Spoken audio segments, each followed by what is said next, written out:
decided that we design the solution that suits us. And that solution is that everything we do, since they make our country and our land very uncomfortable for us, we will bring our freedom from diaspora.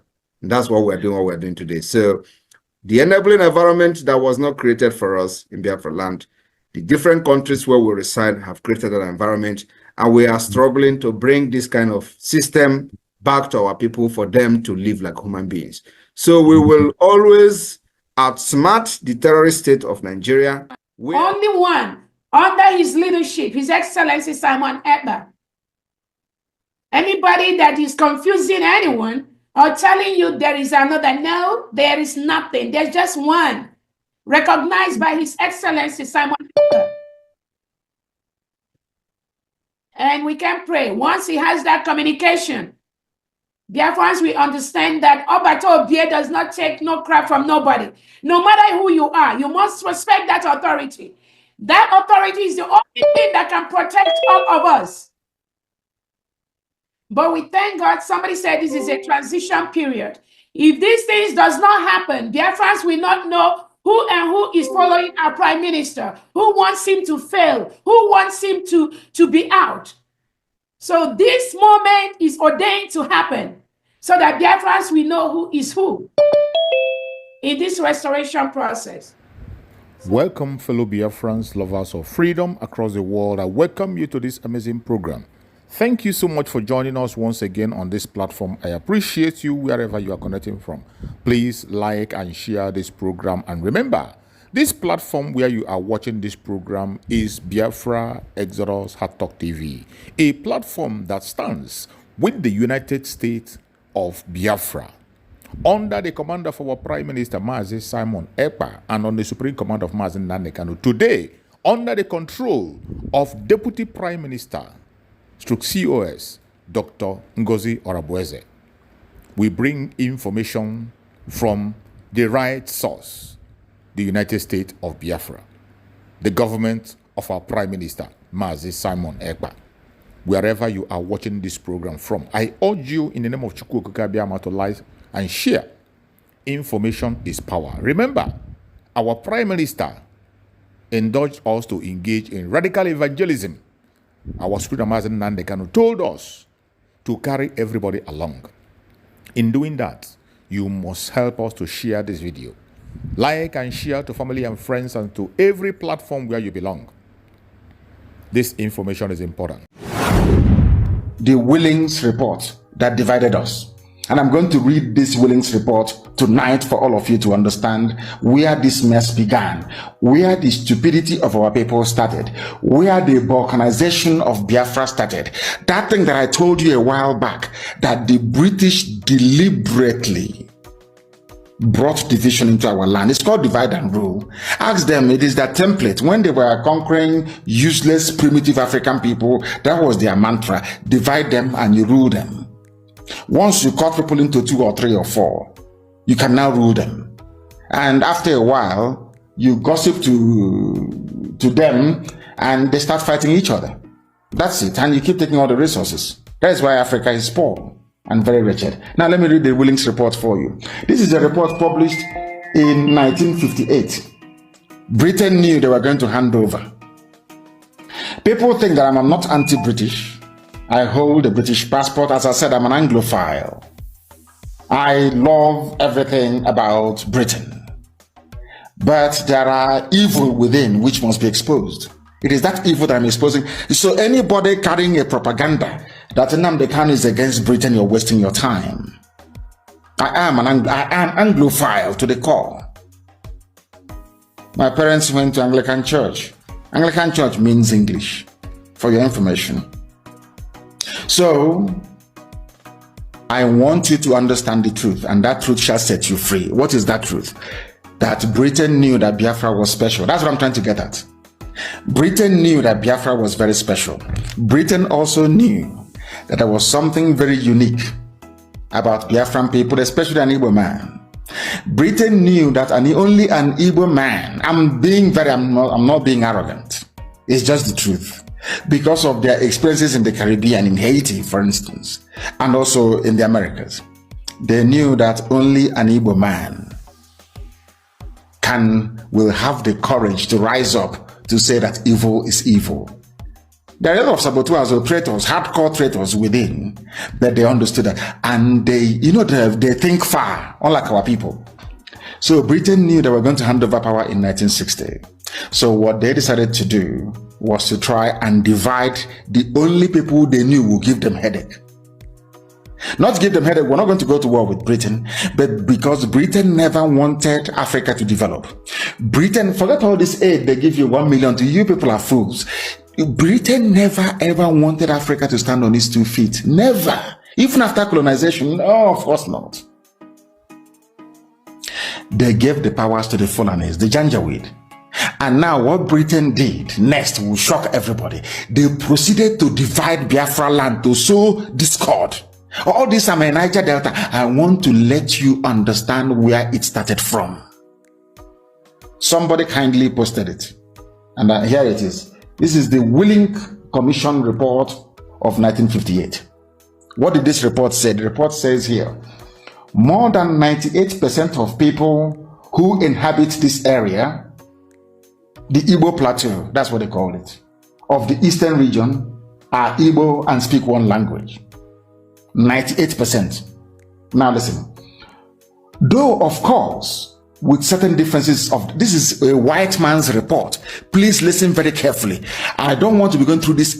When an idiot says I'm Niger Delta, I'm South, I want you to understand that it was Britain that planted that idiocy, that stupidity and foolishness in their brain. This is the report that I'm reading to you. Please listen attentively.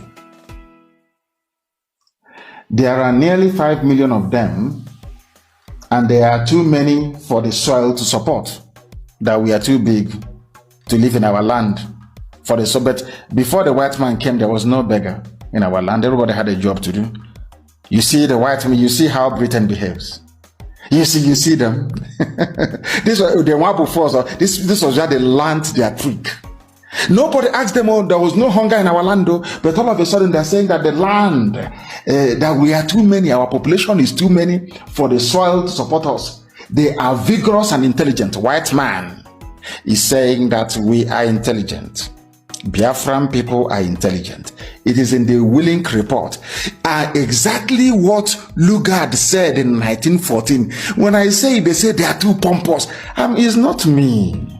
I am intelligent. A white man is telling you that. Look at it, is here now in the report. It's very clear. Do you see where the jealousy from the Fulanis come from and other people? Do you see it? Because no report by a white man referred to any other group as being intelligent except Biafran people and Igbos in particular. I will say it is the truth. It is here now in black and white. That thing I told you when we started. Why Joseph's brothers hated him? Because he was loved by the Father. The same thing I said to you, that the jealousy we experience every place is because we're intelligent. We are blessed. So if you're blessed and very intelligent and people are not jealous of you, that means you're nothing. If people don't talk ill about you, you are nothing. That means you don't exist. Now listen, they are intelligent and have pushed outward in every direction, seeking a livelihood by trade or in service in the surrounding areas of the eastern region, in the western region, in the north and outside Nigeria. The white man is saying that these people are industrious, they are very intelligent, they are moving out, they are everywhere, they are moving, trying to better themselves. This is their report, white man. They are no more popular with their neighbors than in the case of an energetic and expanding people whose neighbors have a more leisurely outlook on life.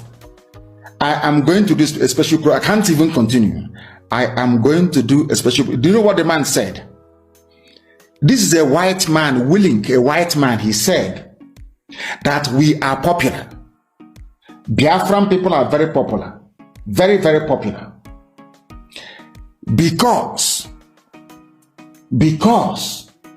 we are energetic and expanding and our neighbors are lazy. Because of that, they hate us. A white man wrote, not Chineke, not me, not anybody, not a Biafran report, willink report. Now you see why they hate you and will always hate you. You see why they hate IPOB and some few, 2 or 3 people. We are intelligent and we are blessed. I'm going to do this report as a very special program. Maybe I should try and do it tomorrow when we restore all our services. I don't do broadcasts every day. Maybe I'll try and do it tomorrow. Listen carefully. Though there has been no great kingdom, forgetting that there was a map of the kingdom of Biafra where God only is the king. Great Kingdom Biafra, it is there. I will show them tomorrow. Again, though there has been no great kingdom or indigenous culture, they say we have no culture. You see, Oyibo? In the eastern region, the coastal chiefs grew on their trade with the European ships and they had and adapted customs, clothing and housing more advanced than those of the people of the interior, on whom they had at first prayed for slaves. What the man is saying is that he is on Ibibio Efik, that they are slave traders of Igbo people. Are you listening to this?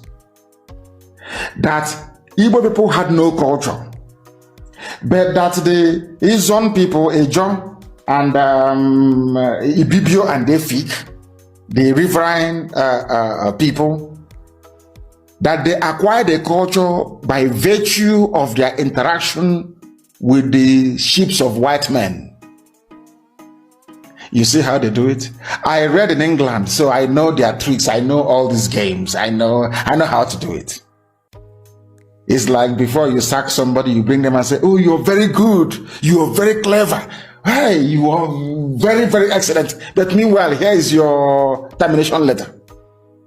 I know their brain. I know the way they reason. I know how they operate. I know them very well. This is their classic move. Divide and rule. First of all, they started by talking about the whole of the East. And after a while, they took away the coastal region. And said, oh, coastal region, by the way, you people used to go and catch slaves in the Igbo slaves, and you bring them to us. You sell them to us. Which is a lie.